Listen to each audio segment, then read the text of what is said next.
ગઈ તારીખ 7 ફેબ્રુઆરી 2026ના રોજ રાજકોટ મધ્યસ્થ જેલના પાકા કેદી પ્રદીપભાઈ ખોડાભાઈ ડાવેરાનાઓને નામદાર ગોંડલ કોર્ટમાં મુદત હોય રાજકોટ ગ્રામ્ય જિલ્લા હેડક્વાર્ટરથી હથિયારધારી ગાર્ડ સાથે એમની મુદતે હાજર રખાવેલા. મુદત પૂર્ણ થતાં તેઓ રામાધણી હોટલ ખાતે જમવા માટે ઊભા રહેલા, જ્યાં પ્રદીપના ભાઈ સંદીપ દ્વારા તેમને એક 4 વ્હીલ ગાડીમાં ભગાડી જવામાં આવેલા, જે અનુસંધાને ગોંડલ તાલુકા પોલીસ સ્ટેશનમાં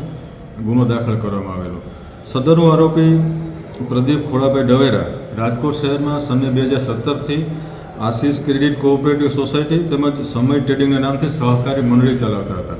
અને મંડળીમાં રોકાણ કરવા અને રોકાણ ઉપર ખૂબ મોટું વળતર આપવાની લાલચ આપી સામાન્ય નાગરિકોને લોભાવી લલચાવી અને કરોડો રૂપિયાનો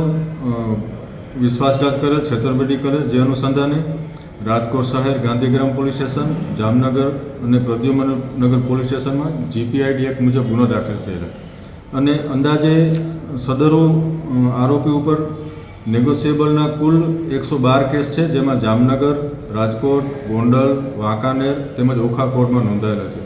સદરો આરોપી ખૂબ જ શાતિર હોય અને અગાઉ પણ ગુનાના કામે પણ ખૂબ લાંબા સમય સુધી ફરાર થયેલ હોય.